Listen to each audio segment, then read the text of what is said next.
You stopped being my wife and became a dead weight in my life." Those were the cruel words of my husband as I lay bedridden with cancer. My daughter, seizing the opportunity, added with contempt, "I can't stand you anymore, I'm leaving too." Without the strength to respond, I watched in silence as they abandoned me. I felt completely helpless, but life has its ironies. They returned when they discovered that I had an inheritance of $8 million.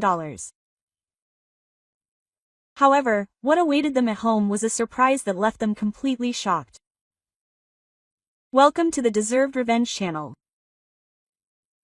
If you are enjoying this story, please subscribe to the channel and like the video for future stories. Hello, my name is Anna and I want to share with you a very personal and painful story from my life. I hope that by telling it you can find some comfort and perhaps even help those who are facing similar challenges. I have always been an active and healthy person. I enjoyed playing sports, maintaining a balanced diet, and regularly attending medical appointments.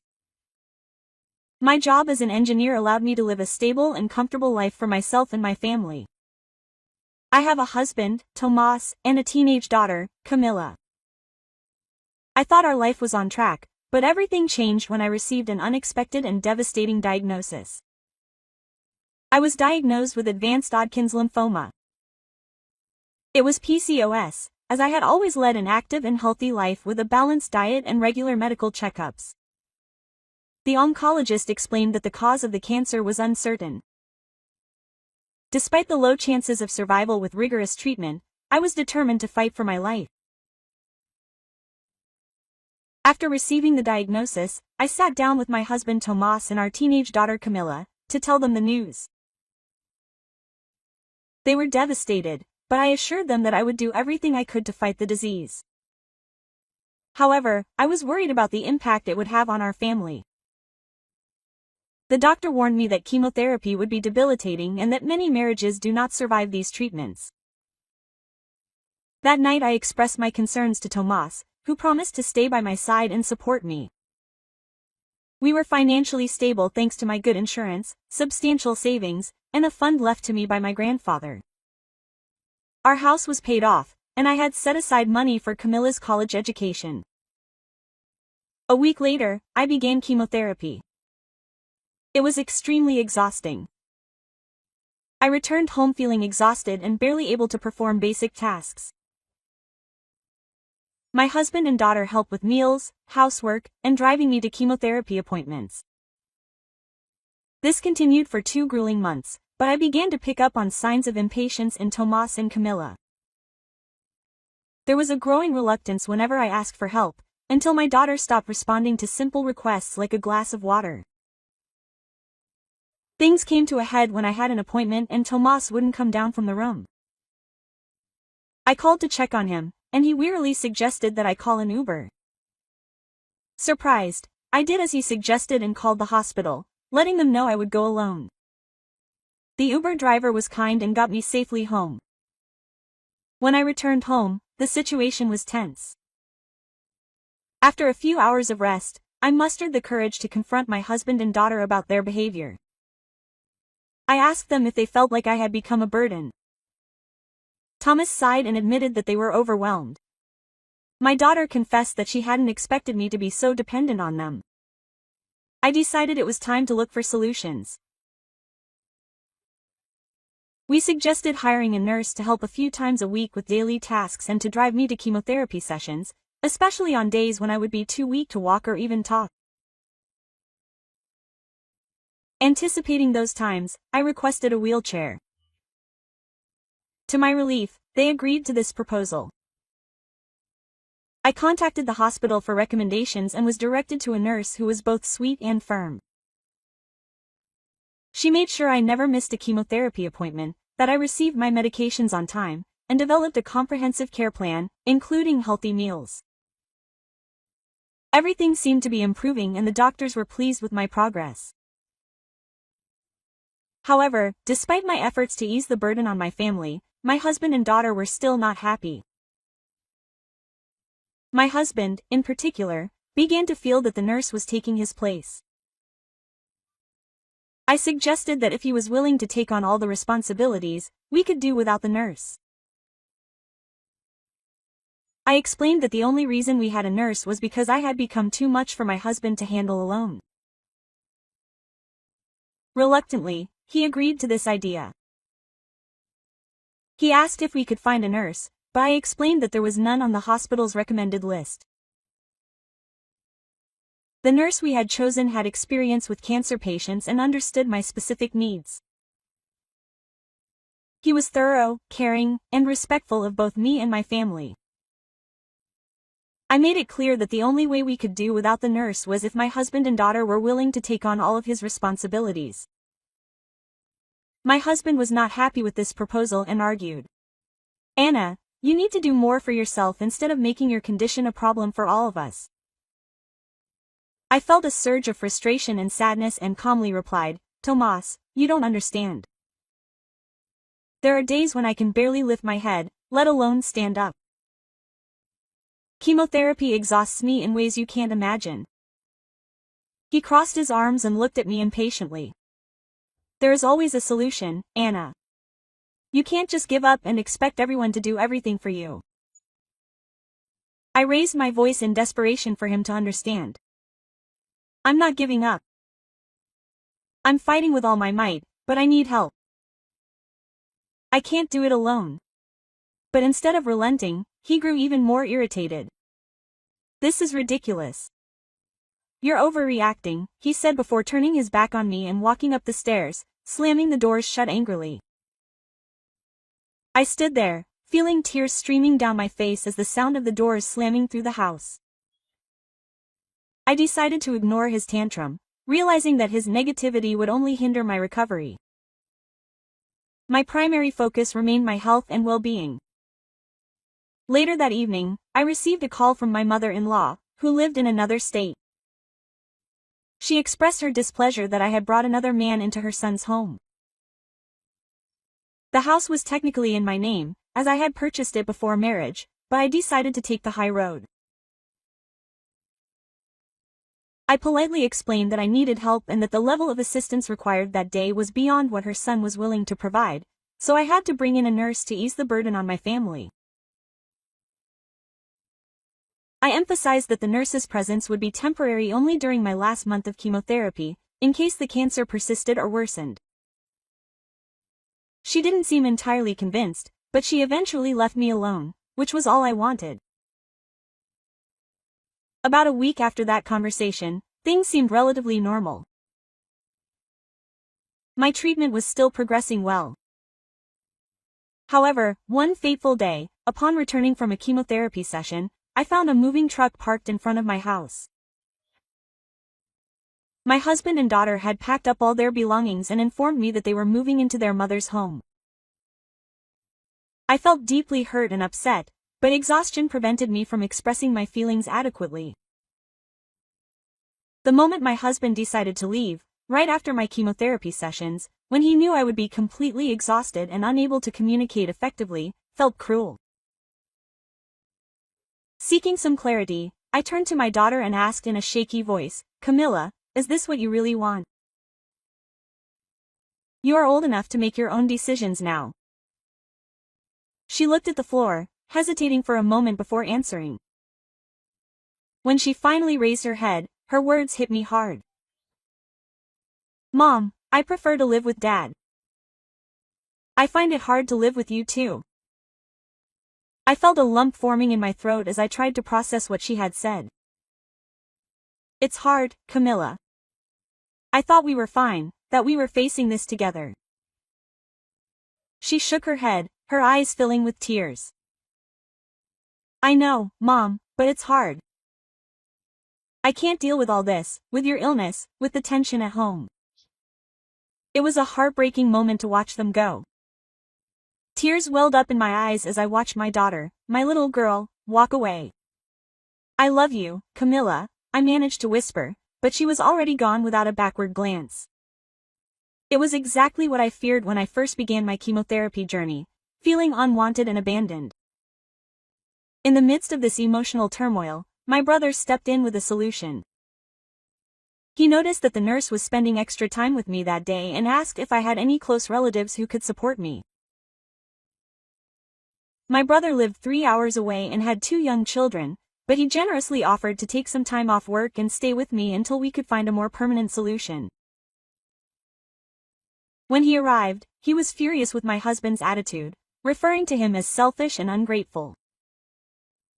He pointed out that my husband had never had to work since our marriage and that I had always made sure he never wanted for anything. My brother's leave from work was limited to 1 week, but he had another suggestion in mind. He told me that my sister-in-law's sister, Juana, was going through a difficult divorce and needed a safe place to stay temporarily. Her soon-to-be ex-husband was the primary provider, leaving her with limited financial resources. Juana was also studying radiology at a nearby university on scholarship. My house was conveniently closer to campus, making it an ideal solution. I would have someone home in case of emergencies, and she would have a safe haven. I agreed to the arrangement, assuring my brother that Juana would not need to pay rent since she would be helping me. She would be able to choose any room she wanted, since my husband and daughter had taken most of their things, leaving only the bed and some furniture. My brother stayed the rest of the week, and Juana arrived on the last day of her stay. He helped her move, and she expressed gratitude for letting her stay. Juana promised to keep everything clean and help out when needed. She was a genuinely good person. I explained to her that she wouldn't have to do much, since my nurse would be coming every day now instead of just 4 days a week. I said goodbye to my brother and helped Juana settle in as best I could. In the weeks that followed, things went relatively smoothly. I missed my husband and daughter, but it seemed like I was the only one who did, as they didn't even bother to call or check on me. Juana's presence proved to be a huge help.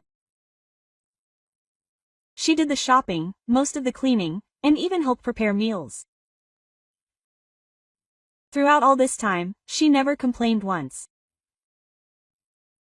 About a month and a half after my husband left, I received the news that I was cancer-free. It was a big occasion. I celebrated by ringing the bell at the hospital. My nurse asked me what I wanted to do next, now that I was essentially cured. My immediate decision was to file for divorce, freeing myself from a marriage that had proven unsupportive during my ordeal.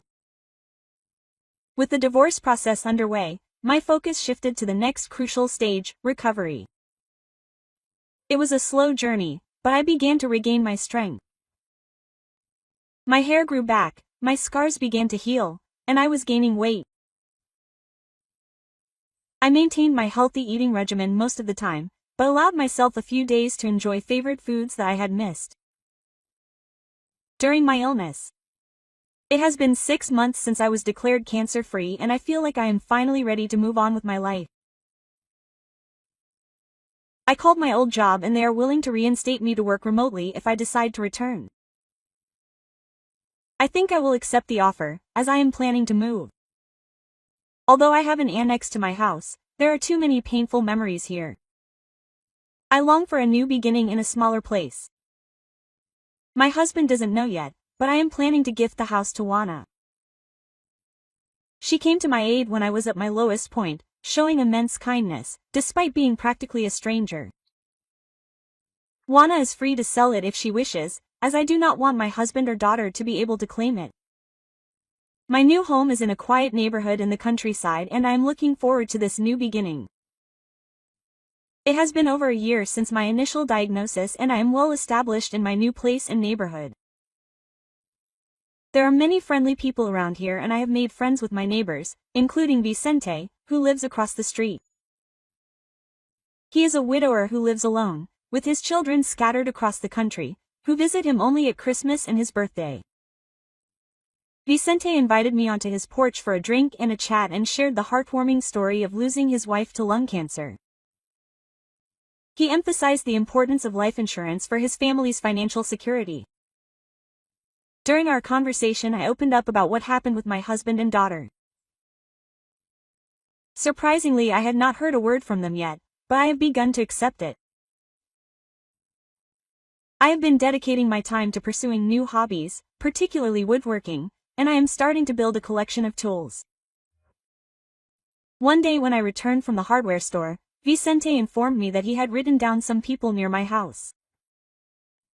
Thankfully, they didn't do anything harmful, but they did approach the door, knocked a few times, and eventually waited in the car. Vicente considered calling the police but decided against it, believing they might be my family. I asked him to describe them and his description matched that of my husband and daughter. I couldn't understand how they found my new address, since only my brother and his wife knew where I lived. This left me curious as to why they were still looking for me after almost a year. Vicente assured me that if they returned I shouldn't go out and that he would take care of the situation. Frankly, I had no desire to interact with them after they had abandoned me at my lowest point. Later that night, I called my brother, who informed me that my husband and daughter were harassing Juana and her roommate at my old house.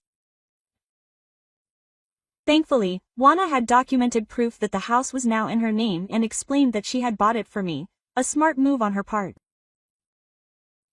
I felt sorry for Juana for having to go through this because of my family. I called her directly to apologize and hope to resolve the situation the next time they show up. As for my husband, I'm not sure if he's aware of the unilateral divorce. My lawyer sent a copy to his mother's house, but it's possible they mistook it for junk mail. Either way, I've gotten to the point where I don't care anymore. However, my husband and daughter showed up at my house again, but this time it was early in the morning while I was away. While I was working, I heard knocking at the door and decided to check the security cameras. To my surprise, it was them, my ex-husband and my daughter.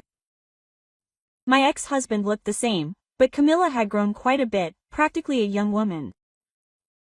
Now I followed the plan that Vicente and I had discussed by staying inside the house, but moving closer to the door to hear better. Vicente, ever the good neighbor, went to greet them and introduced himself. My ex-husband asked him if he knew a woman named Anna who lived there. Vicente seemed as bewildered as I was, and my ex-husband explained that his ex-wife had lived in that house before her recent untimely death after a long hospital stay. My jaw dropped at that revelation, as far as I knew there was no record of my death anywhere, especially not at the hospital where I was treated. My ex-husband continued to claim that they were the next of kin, insinuating that the house rightfully belonged to them. Vicente reported that someone named Anna had lived there for a while, but clarified that she was divorced. He also mentioned that during our time as neighbors, I had told him that my husband had abandoned me and that I had filed for a unilateral divorce. Vicente added calmly, "From what Anna told me, she planned to donate all her property to charity, as she has no other family besides her brother." He paused, observing her reaction. That's why I found it strange to see two people snooping around her house. The conversation lapsed into an uncomfortable silence before Vicente asked, "Do you have a death certificate or a will to prove what you're saying?" They replied in the negative, looking slightly taken aback. Vicente explained patiently, "Well, if you can get those documents, you can take them to the county office. If you are in fact the rightful owner, you should be able to get the deed in your name." My ex-husband didn't take kindly to this suggestion and exploded, "Who do you think you are to meddle in my business?" He began to yell. His anger was evident. "You have no authority to interfere here. Mind your own business." I felt a deep sense of shame.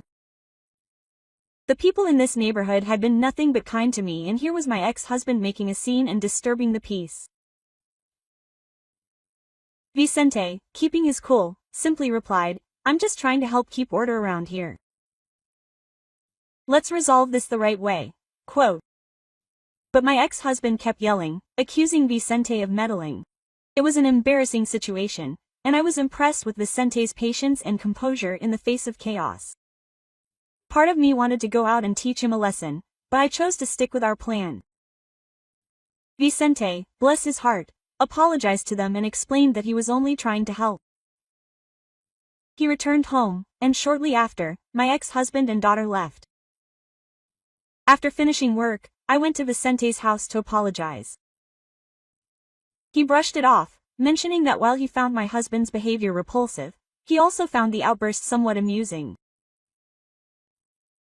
I wish I could have agreed with him, but I knew my husband could be temperamental when upset. If he came back, I was determined to confront him and ask him to leave me alone. And he came back the next day. I was sitting in my home office when I heard a loud bang. Running toward in the living room, I found my front window smashed and people screaming outside. I thought there might be a maniac on the loose, and in a way I was right. It was my ex-husband. He had broken my window and my neighbors were trying to contain him. Apparently he had been causing a disturbance for a while, but I hadn't heard him because I was wearing noise-canceling headphones while I worked. When I got outside, 2 of my elderly neighbors were trying to deal with the situation. They were trying to stop my ex from causing any more damage. He and Camilla were holding canes and had already broken some of my flower pots. I grabbed his arm and asked him if I had lost my mind. He was shocked to see me alive. I told him and my daughter to get off my property before I called the police. Unbeknownst to me, my neighbors had already made the call. He seemed hurt by my words and asked me why I hadn't contacted them after I got better. He insisted that he and Camilla would have returned. I replied that when we got married we had made vows to support each other in sickness and in health, and he had broken those vows. Vows. I didn't want anything more to do with him. He wasn't my husband anymore. I had filed for divorce months ago and asked them to leave again. Then he mentioned our daughter, saying that Camilla was going to college next year and that he couldn't afford to pay her tuition on his own. I replied that our daughter had also abandoned me and that I was willing to give up all my rights. I told him that he should have thought of that before he left me. He didn't want anything to do with either of them. Upon hearing this, he flew into a rage, calling me selfish and heartless. I found that ironic considering the circumstances. "You're the last person I should ever call someone selfish," I yelled back. He called me an idiot and said he would make sure I never had a dime again. At that point he swung the baton at me, but the police arrived immediately and arrested him. My daughter was also arrested. They asked me if I wanted to press charges, and of course I agreed. My ex-husband and daughter began to cry loudly as they loaded him into the patrol car, but I felt no sympathy for them. I had everything on video, including the scene of my ex breaking the window, and I had already sent the evidence to the police. After work, I ordered a new window and cleaned up the broken glass. Someone was coming the next day to fix it, but for now a tarp covered the house to protect it from the elements. Vicente gave me some buckets to put my plants in until I could replace the pots. Curious about what had brought my ex-husband back, I did some research. I discovered that his mother had passed away 2 months earlier and that the house where he lived was they were staying in didn't belong to him or his father, but to a cousin. The cousin decided to kick them out because he wanted to sell the house. With my ex-husband's parents now deceased, he and our daughter sold most of his parents' belongings and were living in a motel for a time. When they returned to our old house and saw Juana there, they assumed I was dead and began searching for my belongings, which led them to find me. It was during that search that they discovered something that left them in society. I had property valued at $0,000. This discovery increased their greed and their determination to claim what they believed was rightfully theirs. Regardless, they now face charges of vandalism, attempted burglary, and attempted assault. Since Camilla is a minor, she is receiving community service, but my ex-husband faces time behind bars, as this was clearly premeditated. Their situation is difficult. Living in a motel with no fixed residence has complicated things. Camilla, at only 17 years old, has to balance school with service. Community, affecting his academic performance and college prospects. His behavior has begun to draw the attention of school authorities who are now monitoring his progress closely. My ex-husband, on the other hand, is incarcerated awaiting trial. The lack of a stable environment and the stress of the situation have also affected him deeply. He lost his job due to his actions and now faces additional financial hardships, not to mention the stain on his criminal record, which will make it difficult for him to reintegrate into the job market in the future. I am considering obtaining a restraining order to ensure that they cannot come near me again. At least for now I will not have to worry about him for quite some time. There was a time when I thought that perhaps I was being too cruel, especially towards my daughter. The weight of guilt washed over me and I wondered if I was making the right decision. However, the vivid memory of how I was left to face death alone caused me to reflect deeply. Each moment of loneliness and pain that I endured on my own reinforced my conviction that my decision was, in fact, the right one. The peace and stability that I found in my new home are something I'm not willing to sacrifice again. Thank you for listening to the story so far. Now I would love to know what you think about this story. Leave your comment below, share your impressions and opinions, subscribe to the channel and like the video to find out about the next stories.